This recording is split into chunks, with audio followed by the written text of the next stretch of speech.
Muito bem, meus,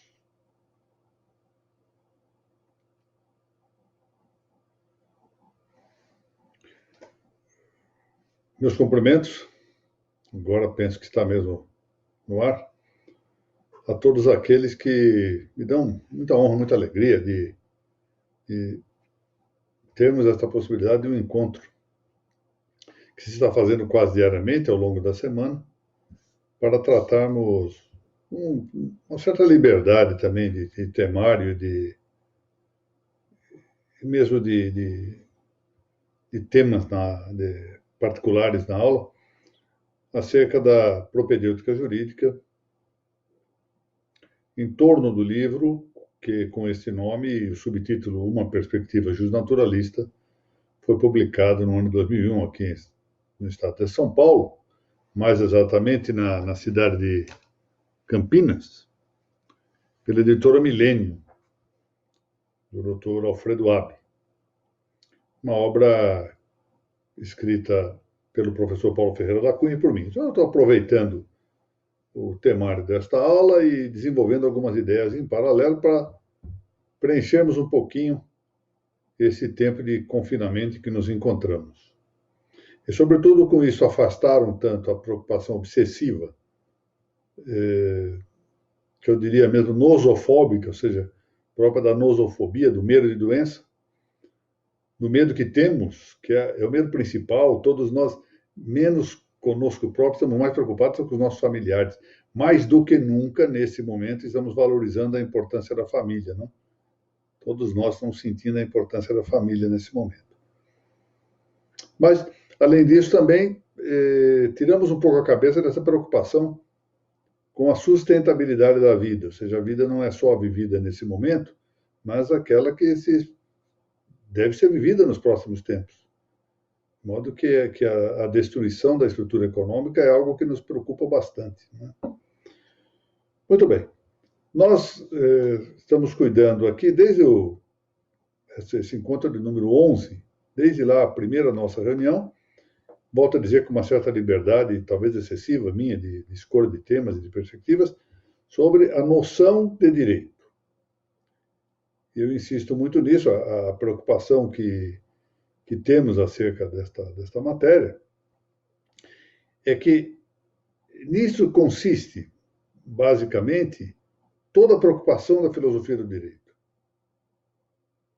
E pois, como a filosofia e a filosofia jurídica em relação ao direito é o saber mais elevado do ponto de vista natural, aí se encontra o mais importante da nossa faina, no saber prudencial, no saber técnico, no saber científico, no saber comum do direito, ou seja, descobrir que coisa é o direito.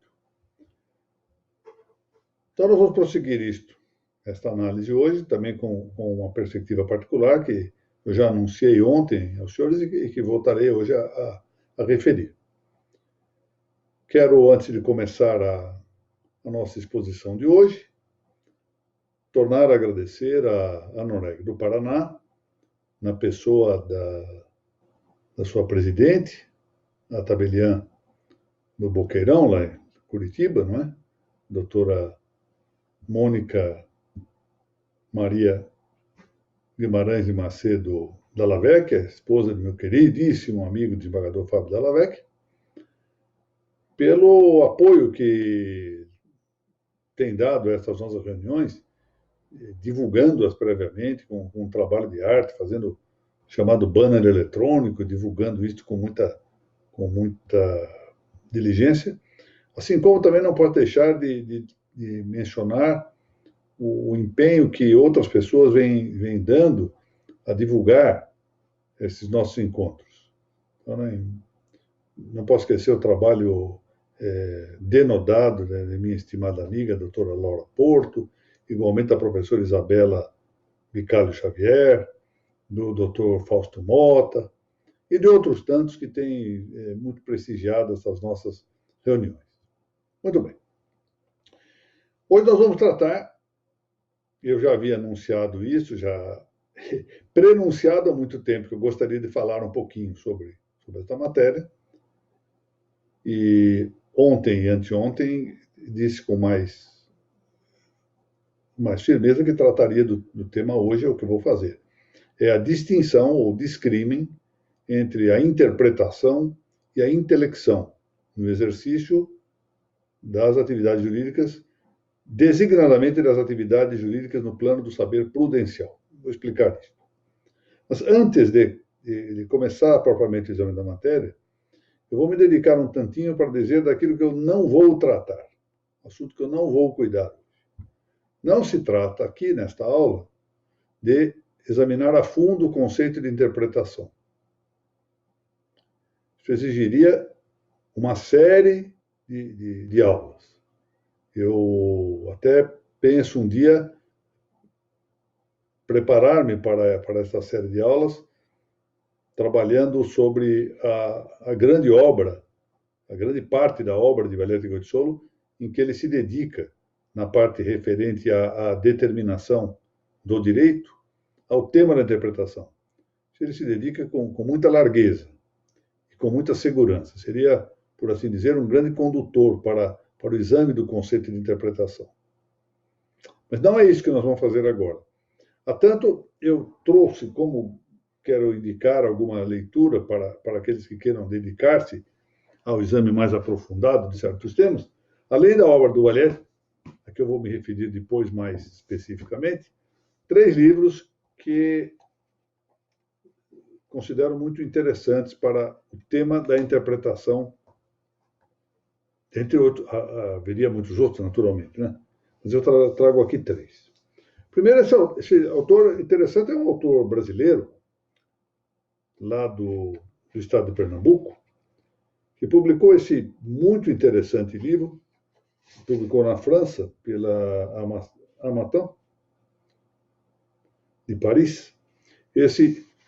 O autor chama-se Gustavo Just. O título é esse aqui, Interpréter les théories de l'interprétation. Essa é uma edição do ano de 2005. O segundo livro que eu queria mencionar é um clássico, do Riccardo Guastini, foi publicado em Milão,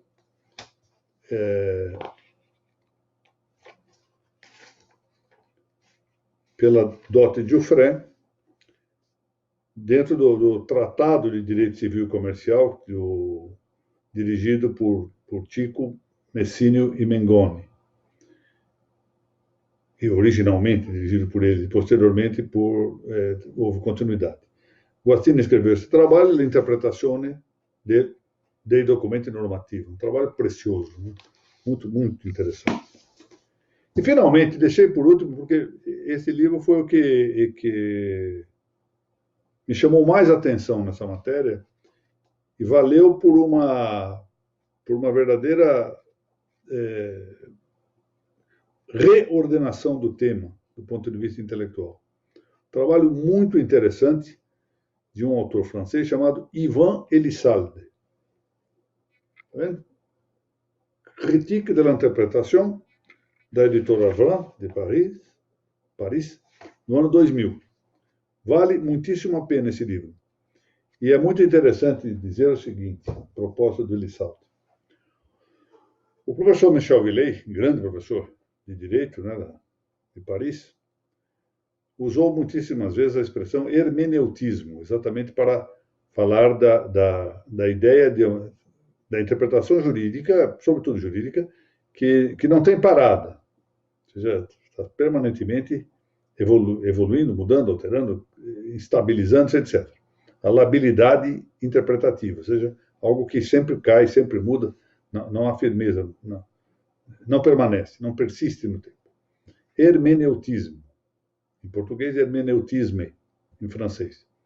E parece que a criação da palavra e do conceito deve-se a Elissalde, nesse livrinho. Ele refere isto nesse livro Crítica da Interpretação. Bom, mas disso nós não vamos tratar, ou seja, não vamos tratar do conceito largo, conceito aprofundado, vertical, conveniente de interpretação, o que exigiria, na verdade, uma série imensa de aulas. Então, não é o caso aqui. O que eu quero muito singelamente, nesta nossa reunião de hoje, é tratar de distinguir, de um lado, a interpretação e, de outro, a intelecção. Bom, vamos situar o problema no âmbito da nossa atividade, tornar a coisa mais prática para todos nós. Os profissionais de direito, aqui estou lidando com muitos profissionais de direito e aqueles estudantes que me dão a honra de estar aqui, presenciando essas nossas aulas, têm, claro, a ideia, quase sempre, de se dedicar à atividade jurídica, prático-prática. São poucos aqueles que só pensam na vocação científica ou na vocação filosófica. Muito importante, mas a maior parte pensa em exercitar prudencialmente o direito, ou ao menos tecnicamente. Alguns querem ser só escreventes, gostam disso, querem ser. Eu tenho, por exemplo, na secretaria da 11ª Câmara de Direito Público, tive e tenho a sorte de ter contado e contar ainda hoje, com duas extraordinárias escreventes. São duas secretárias de alto nível, que teriam condições magníficas para buscar outras profissões, mas gostam daquilo que fazem. E gostam de ser, portanto, exercer uma função técnica no direito. Aí outros, a maior parte, é vocacionado para o campo prudencial. O direito propriamente chama a atividade prudencial. A atividade prudencial é o saber tipológico do notário, do registrador, do advogado, do promotor público, de certo modo do delegado, dos magistrados. E o que nós fazemos nessa atividade é lidar com fatos e, frequentemente, com normas de conduta. E a nossa direção, o nosso chamado nessa matéria, ao lidar com fatos e com normas de conduta, é descobrir o que é justo. Então vamos lá. Claro que cada um dentro de uma perspectiva. Tomemos a figura do registrador de imóveis. O registrador de imóveis está lá sentado na sua repartição, recebe lá um título e vai verificar se esse título pode ou não ser inscrito no registro de imóveis. Ele o fará atendendo, num primeiro momento, a segurança jurídica. Ele não pode registrar qualquer coisa. Porque se ele registrar qualquer coisa, ele não estará, no primeiro momento, servindo a segurança e, com isso, desservindo a juridicidade. Veja, a expressão não é só segurança jurídica. Isso quer dizer segurança que deve ser de acordo com o direito. Em última análise, de acordo com o que é justo.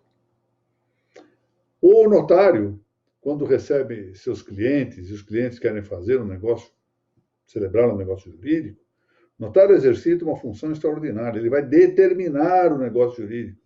Ele vai determinar o justo concreto. Para isso, atuando com a sua experiência, com o CAVERI, ou seja, prevendo lá à frente o que pode ocorrer, conhecendo, estudando a ordem jurídica para ver a normativa, para verificar se o negócio a ser celebrado está conforme aos condicionamentos externos representados pelo direito posto, pelo direito positivo, e assim por diante.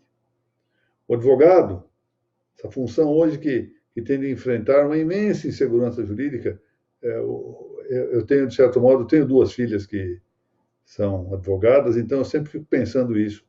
Como é difícil para o advogado hoje imaginar o que vai acontecer quando o cliente procura o escritório e diz: olha, eu já vi na internet que a minha causa é fácil, vai dar esse resultado. O advogado até pode conhecer de cabeça a jurisprudência pretoriana daquele momento, mas ele sabe que as coisas andam tão instáveis em matéria de jurisprudência dos tribunais que ele não pode garantir nenhum resultado.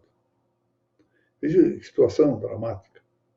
E o magistrado, a mesma coisa, está à volta com um fato que ocorreu no passado, que lhe é transmitido quase sempre por meio de provas produzidas, por exemplo, no caso de um magistrado de segundo grau, que é o meu caso, produzidas no passado.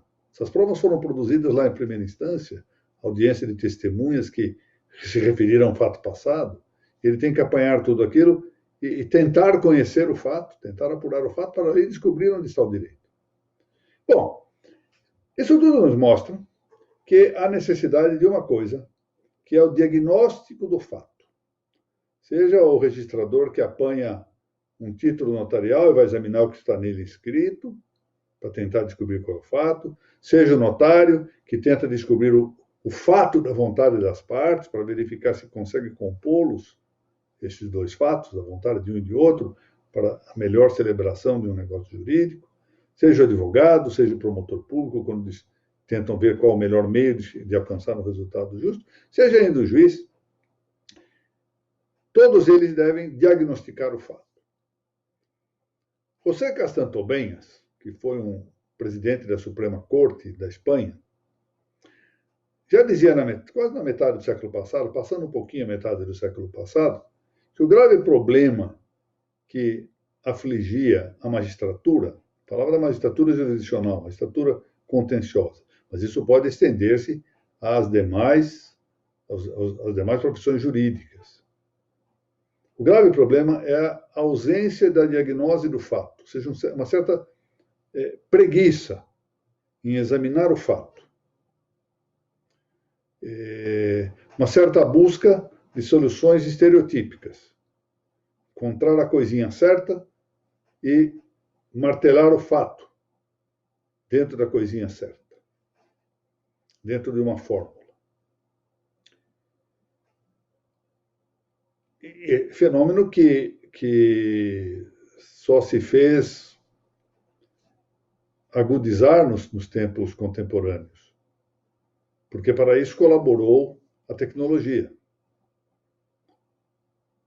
Eu, num dos meus pequenos livros sobre o direito penal, escrevi um livrinho chamado Direito Penal, Linguagem e Crise, eu usei a expressão perversão da tecla F3. Quem está acostumado com o sistema WinWord sabe que a tecla F3 é um comando para repetir expressões prontas. Então, eu tenho lá um arquivo pré-gravado, eu aperto com uma determinada palavra-chave, eu aperto essa tecla F3 e lá baixa uma série de coisas pré-montadas. Ou seja, eu tenho ali um prêt-à-porter. E a grande realidade é que nós temos visto isso frequentemente em todas as profissões jurídicas. A do juiz também. Há uma certa satisfação quando se recebe um caso e já se tem pronto um modelo para o caso. E não faz mal, não faz mal. Há uma certa economia nisso, não há dúvida, de discussão de teses. Mas acontece, esse é o problema, que nós temos que buscar o fato. E os fatos são sempre inconfundíveis entre si. Os fatos nunca se repetem. E o risco é que, a pretexto de nós apanharmos um modelo que está pronto para abarcar vários casos, nós dispensemos a análise singular do caso que está sendo colocado em análise. A mesma coisa se passa no campo do notariado, no campo dos registros públicos, no campo da advocacia, no campo da promotoria pública, das atividades delegadas de polícia, etc. Então, o primeiro ponto, temos que estar ao fato. Mas também temos que considerar algo mais do que o fato. Quando nós devemos aplicar uma solução jurídica para determinado problema, além do fato, nós temos que considerar a norma aplicável. Mas aqui entendemos o seguinte, a ideia de norma.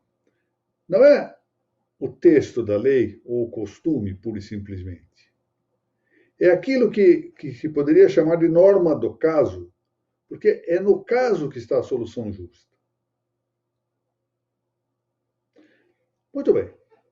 Então, nós temos aqui, no campo do que nós poderíamos aqui separar um pouco arbitrariamente, matéria de fato, matéria de direito. Na verdade, como o direito está também no fato, essa distinção é um simplismo, apenas para facilitar a nossa linguagem. O que nós examinamos ou o que nós temos a examinar quando se trata de buscar uma solução de direito para resolver um problema de fato? Nós temos que examinar duas coisas, fundamentalmente. Os condicionamentos externos, ou seja, há uma norma jurídica, uma lei, que regule o caso? Há costumes que regulam o caso? Nós sabemos que em nossos tempos, há uma fonte do direito que se avolumou sobre as demais, sobrepujou-as, que é a jurisprudência pretoriana.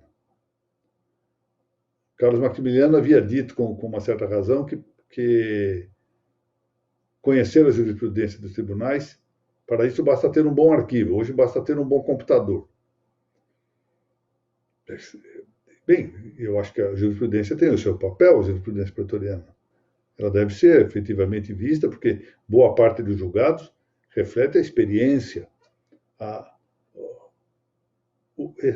essa constante prática judicial que vai, em inúmeras ocasiões, apurando um pouquinho, chamemos assim, o tato jurídico para resolver certas questões. Mas ela não é também um modelo pronto para ser aplicado. Nós pegamos esse precedente, ótimo, está resolvido. A esse propósito, eu conto uma história interessante. Eu tenho por hábito no tribunal reunir o gabinete,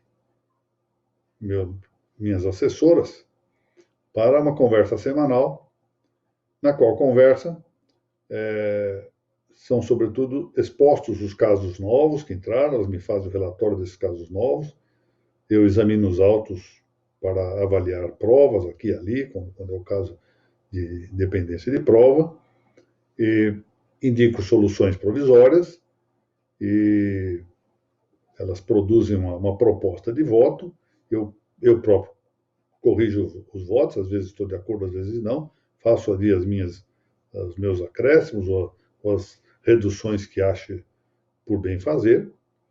Quero sempre que a posição do gabinete, de preparação do voto, seja uma posição de consenso.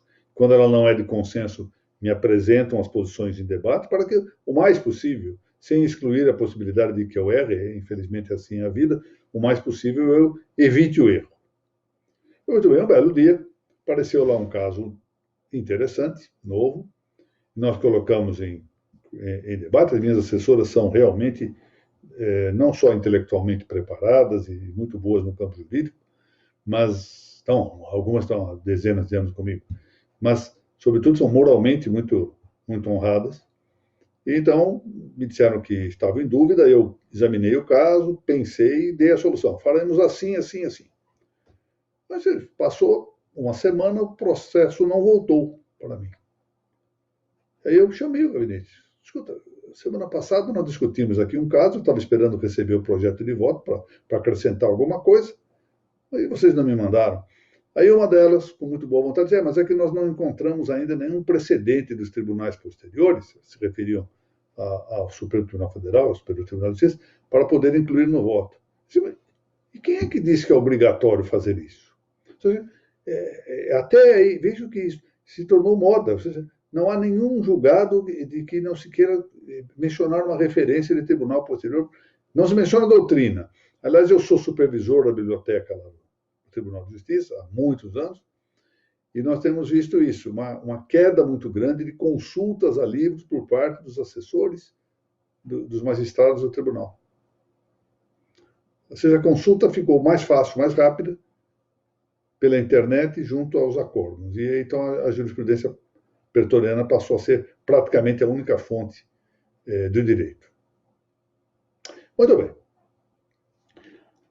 Mas, enfim, temos de examinar se houver um texto de lei, temos de examinar também se houver, quando o caso, costume, e temos de examinar algo mais, que é a lei natural. O que nos diz a lei natural a respeito de determinada situação?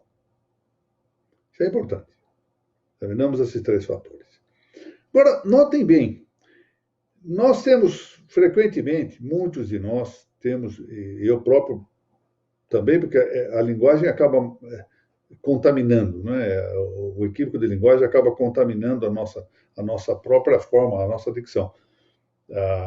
Uma professora na França, Michelle Rorassat, tem uma frase muito interessante em que ela diz que as palavras não são inocentes. Les mots ne sont pas innocents. Ou seja, as palavras não são inocentes. A mudança de palavra acaba levando a um resultado, para bem ou para mal, que não é nada inocente, que acaba sendo propositado. E o fato é que nós começamos a chamar, por força sobretudo do positivismo normativista, começamos a chamar de interpretação algo que não é interpretação. Algo que corresponde à intelecção. Vamos ver se eu consigo esclarecer isto. O que é a intelecção? Que vem do intus legere, de ler dentro. Corresponde mais ou menos à compreensão de algo. Como é que se compreende algo? Compreende algo quando se descobre o conteúdo de uma ideia. Ou seja, como uma análise de uma determinada realidade, eu compreendo o seu significado factual e normativo. Simplesmente compreendo. Então, nesse caso, eu tenho a intelecção do fato quando eu verifico qual foi esse fato. O que aconteceu? Quem fez? Examino todas as 7 circunstâncias do fato, se é possível examiná-las. Verifico a influência que essas circunstâncias produziram no caso. Examino a ação e examino o resultado.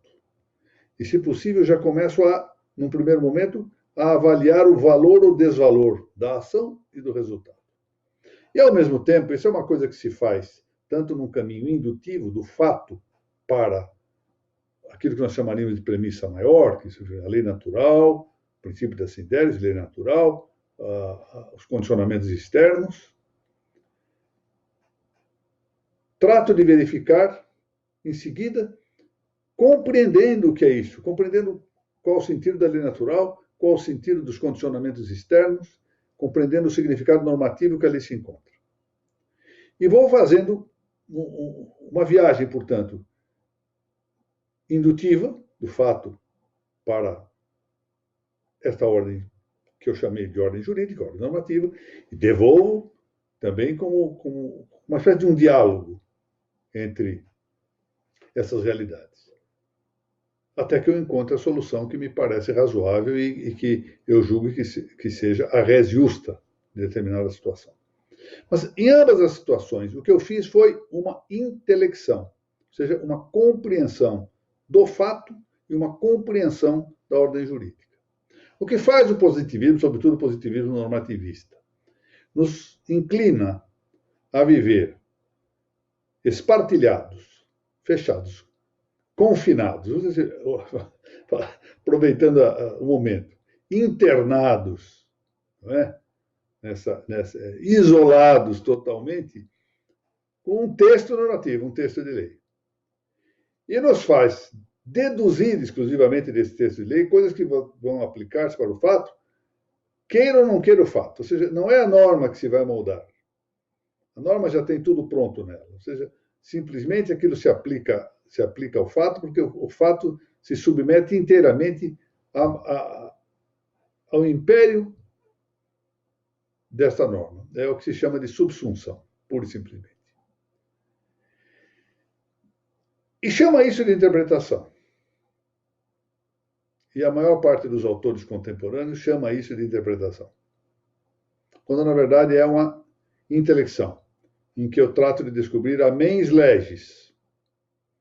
E aí passo a cotejar se essa mens legis corresponde efetivamente à situação de fato que eu também diagnostico, que é objeto da minha intelecção, da minha compreensão. E aí sim é possível aproximar ambas as coisas. Ora, esta aproximação, esta ponte, essa intermediação que se faz entre fato e direito, entre direito e fato, essa interpretação, essa mediação ou intermediação ou ponte é que se chama de interpretação. Interpretar, portanto, é relacionar de um lado o fato, de outro lado o direito. De um lado o direito, de outro lado o fato. É como se fosse uma ponte. De fato, a palavra intérpretes é uma palavra de terceira declinação, tanto quanto interpretatio, interpretationes, também terceira declinação latina, significa exatamente isso, intermediação. é o papel do mensageiro. Não é à toa que Hermes é considerado o pai da interpretação. É o que faz a mensagem. O intérprete é o oráculo. É aquele que, diante de um fato, trata de explicar quais são no caso do paganismo, quais são os desígnios das divindades pagãs. Essa é a função do intérprete. Isso nos devolve um tantinho o sentido da realidade. Interpretamos o significado normativo, interpretamos o fato, e nessa interpretação, com a consideração do fato, nós muitas vezes vemos que a norma não se ajusta, não se molda de modo nenhum para o fato. E é então que nós encontramos a possibilidade, que é relevantíssima, de fazer um juízo de equidade. De equidade, no caso dos magistrados, do jurisdicional, de equidade corretiva até mesmo. Isso é muito diverso, notem bem, do simples doutrinarismo, ou seja, dessa posição que reduz toda a tarefa interpretativa a verificar qual é o significado normativo, e menos ainda se reduz ao chamado principialismo, em que, para negar o valor das regras, se invocam princípios elásticos e se argumenta longamente para não aplicar e cair no ativismo jurídico. Não, nós temos um caminho corretivo próprio de todo, da classicidade do direito, que é exatamente pregado para aquelas situações em que os fatos concretos autorizam que não se aplique uma determinada lei, não porque eu julgue mal a lei, mas porque a lei não se aplica nesse caso. Porque ao interpretar, ao ligar o fato à lei, eu verifico que não há ligação, não há ponte, a ponte cai num lugar vazio. Ou seja, eu imagino, para usar a expressão corrente na doutrina clássica, que se o legislador estivesse vendo aquilo, ele jamais pensaria que essa norma se aplicaria ao caso. Isso é muito diferente do ativismo que nega vigência às leis. Aqui eu simplesmente acho que, por equidade, não é possível. Quer dizer, por justiça concreta, não posso aplicar essa norma a determinado fato. Eu já tive a oportunidade de mencionar aqui, em outras ocasiões, um episódio concreto que me ocorreu. Mais de uma vez ocorreu isso, quando eu era, saudosos tempos em que eu era juiz do magnífico Tribunal de Alçada Criminal de São Paulo. O tribunal era um tribunal espetacular, realmente. Fazia, provavelmente, a melhor doutrina penal que o Brasil já produziu. E, numa dessas mudanças, a meu ver, com todo respeito, eu assim digo, menos prudente do nosso legislador, esse tribunal se agregou ao Tribunal de Justiça de São Paulo, tribunal em que eu me encontro, que é motivo de muito orgulho de minha parte, mas que não precisava ter recebido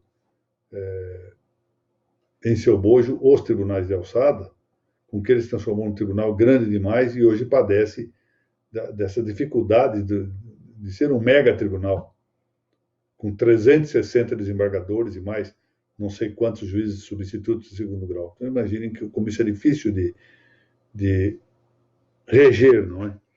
Mas, enfim, quando eu estava no Tribunal de Alçada Criminal de São Paulo, vou contar um caso concreto, mas foi mais de uma vez que ocorreu isto. Hipóteses assemelhadas, claro, não foi exatamente isso, mas hipóteses assemelhadas. Casos assemelhados.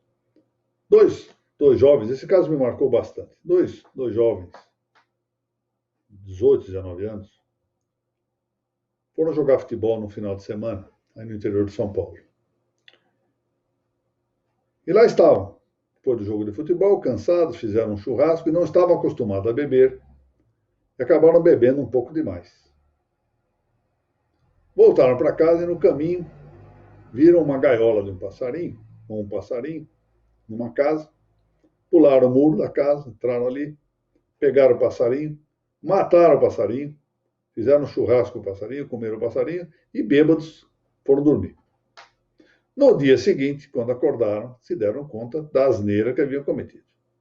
Gente boa, que havia cometido uma falha, mas gente de alma boa, de caráter, perceberam, os dois, que tinham, aliás, furtado o passarinho, que que era da casa de um compadre deles, além do mais.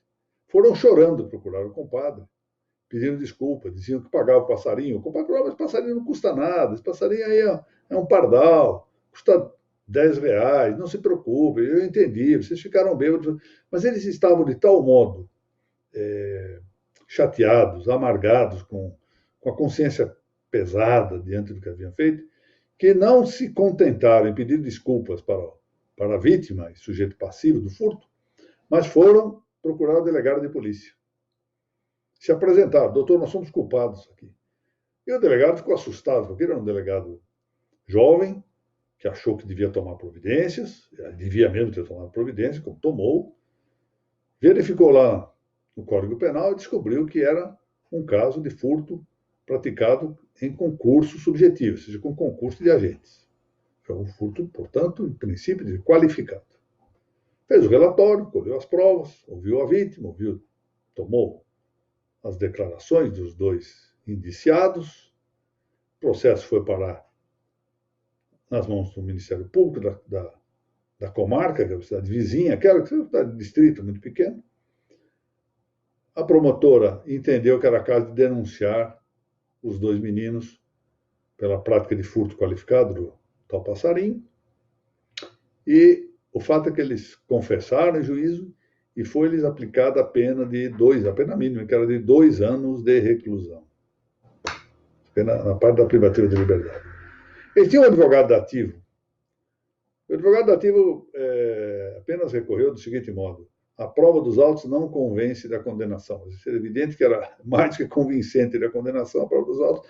Mas eu, então, levei o caso a julgamento e conversei com a turma julgadora, aliás, conversei com a Câmara toda, no sentido de que alguma punição tinha que ser imposta, porque se nós relaxássemos inteiramente a pena, nesse caso, o resultado poderia ser, como frequentemente ocorre com essas posições laxistas, né, de relaxação de todas as penas, um fomento da criminalidade, um desestímulo à honestidade, um desalento para as vítimas.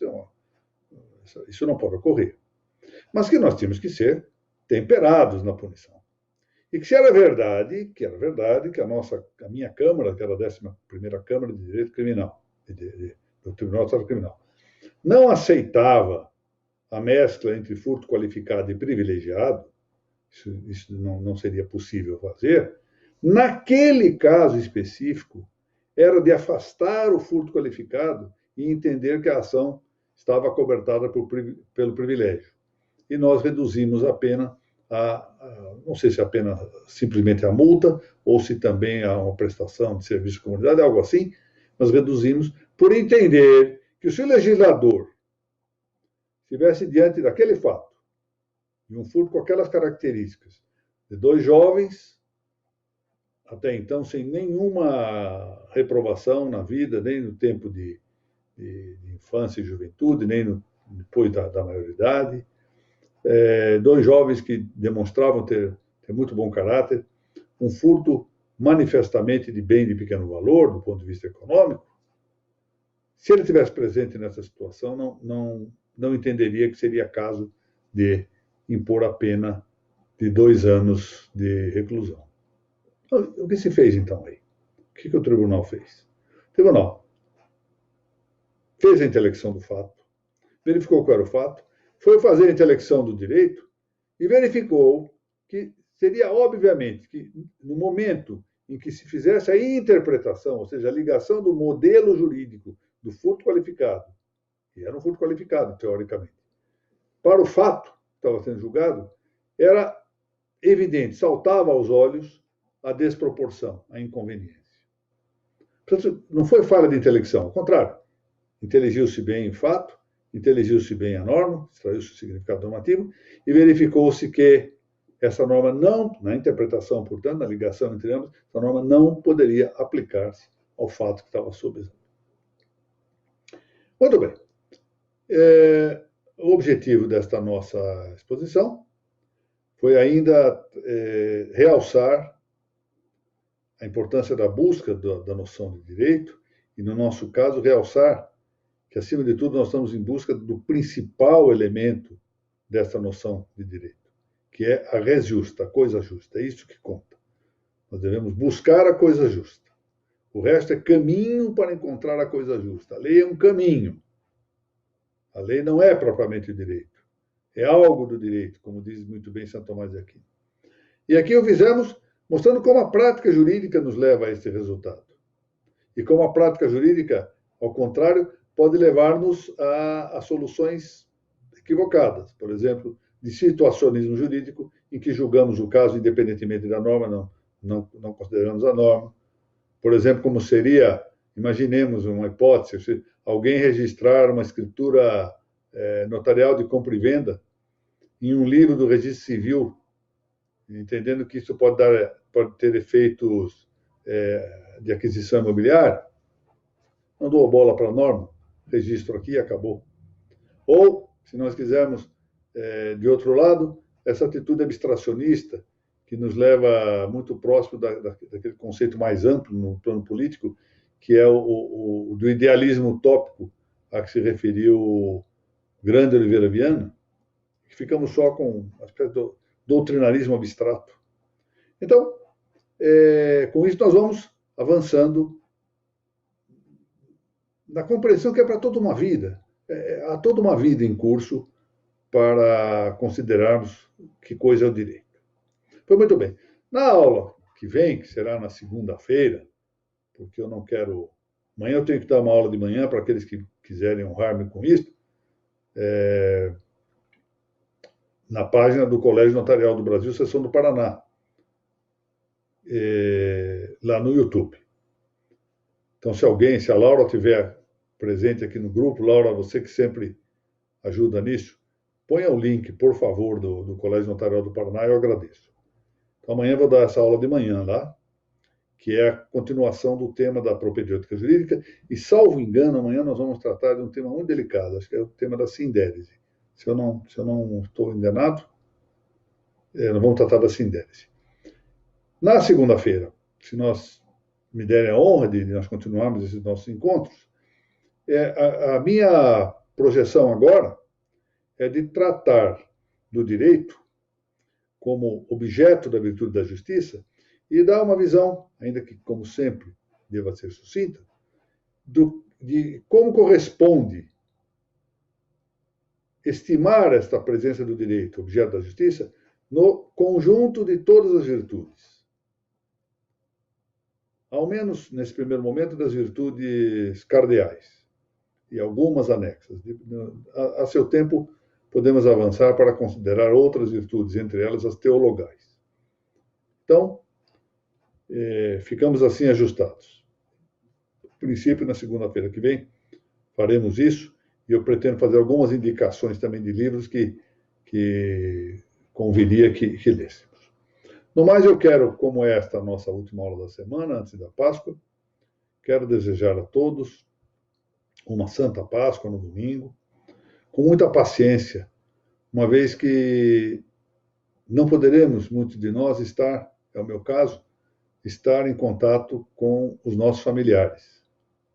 Eu tenho a minha mãe recolhida e não posso visitá-la, 2 dos meus netos eu consigo ver apenas da sacada da minha casa, uma das minhas filhas eu vejo também de longe, um dos meus genros vejo de longe, e todos nós nos preocupamos imensamente com a nossa família. Se há alguma coisa boa que essa quarentena, a meu ver, mas eu não tenho conhecimentos bastantes para afirmar isso, mais além da opinião, mas que me parece um tanto excessiva, e que o remédio vai ser pior para o doente do que a própria doença, ou seja, esse, a meu ver, excessivo isolamento que se impôs. Se há uma coisa boa dessa quarentena, foi de nós termos descoberto a importância da nossa família, a importância dos nossos amigos. Por exemplo, eu ver aqui tanta gente com quem tenho contato frequente, o Dr. Fausto, a doutora Kátia, alguns que eu não tenho contato frequente, mas cujo contato me é muito saudoso, que é o caso da professora Isabela, sentir saudade desses contatos pessoais. Isso reforça a importância da família, reforça o papel da família, por mais que sempre haverá alguns movimentos globalistas e coisas do gênero que venham agora insinuar que nós temos que acabar com a família. Mas isso faz parte desta gritaria, se me permitem dizer, que é, na verdade, quase um non serviam repetido em nossos tempos. Então, eu peço realmente que aceitem aqui os meus votos de uma santa Páscoa da Ressurreição e que Deus, Nosso Senhor e Sua Santíssima Mãe nos protejam e nos defendam de todos esses problemas que aí se encontram, tanto os corporais, físicos, de doenças, etc., como, e sobretudo, os ataques espirituais que sofremos nestes tempos. Agradeço de coração a todos aqueles que participaram destas aulas. Como eu já disse, nem todos aparecem aqui como comentaristas, então não posso mais do que mencionar estes que acabo de referir, e, além disso, o doutor Rafael Sofia Pasquini, ou, agora já não sei se foi ele, ou a doutora Maria Lúcia Sofia Pasquini, que também aparece aqui. Os demais já referi. Muito obrigado a todos e que nos vejamos, pelo menos pela via virtual, na próxima segunda-feira.